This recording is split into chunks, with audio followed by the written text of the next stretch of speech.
Serial तुमसे तुम तक के अगले एपिसोड में एक ऐसा ट्विस्ट आने वाला है जिसे देखकर दर्शक दांतों तले उंगलियां दबा लेंगे। आर्यवर्धन की बहादुरी और न्यायप्रियता इस बार पूरी तरह से परख में आएगी। कहानी की शुरुआत होती है पुष्पा और गोपाल शर्मा से, जो रघुपति के पास जाते हैं। उनका इरादा सिर्फ इतना है कि रघुपति को उसके अपराध का भुगतान कराया जाए, दुकान जलाने के लिए हुई चोट और नुकसान का बदला। लेकिन जैसे ही पुष्पा अकेले ही रघुपति के गुंडों का सामना करती है, मामला और भी खतरनाक मोड़ ले लेता है। पुष्पा की हिम्मत और तेजी देखकर रघुपति खुद हैरान रह जाता है। वह सोचता है कि यह एक अकेली औरत कैसे उसके पूरे गिरोह पर भारी पड़ रही है। हर एक आदमी जो उसके साथ था, अब पुष्पा की ताकत के सामने थर्रा रहा है। उसकी चालाकी और रणनीति इतनी प्रभावशाली होती है कि रघुपति को लगता है, अब मुझे ही कुछ करना पड़ेगा। यह स्थिति नियंत्रण से बाहर हो रही है। रघुपति चुपके से पुष्पा और गोपाल के पीछे पहुंचता है। वह उन्हें पकड़ने की कोशिश करता है और जैसे ही वह पुष्पा पर चाकू उठाने लगता है, एक शोर और झटके के साथ आर्यवर्धन वहां पहुंच जाता है।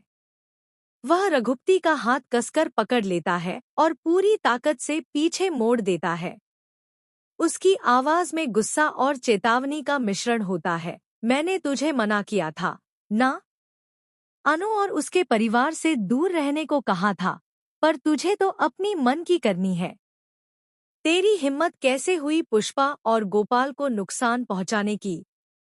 रघुपति दर्द से कराहता है और आखिरकार अपनी गलती छुपाने के लिए मीरा का नाम लेता है। वह कहता है, अगर मारना ही है तो मीरा मैडम को मार। वही मुझे पैसे देने के लिए मजबूर कर रही है। उसने ही मुझे कहा कि पुष्पा और गोपाल को खत्म कर दूं। इस झूठ और चालाकी में भी आर्यवर्धन झटके में है। वह भरोसा नहीं कर पाता कि मीरा ऐसी हरकत कर सकती है। उसका विश्वास इस कदर है कि वह तुरंत बोल उठता है, नहीं, मीरा ऐसा नहीं करेगी। तू झूठ बोल रहा है। मीरा ऐसा नहीं कर सकती। लेकिन रघुपति की साजिश चालू रहती है। वह तुरंत मीरा को फोन करता है और बोलता है, हेलो मीरा मैडम, आपका काम हो गया।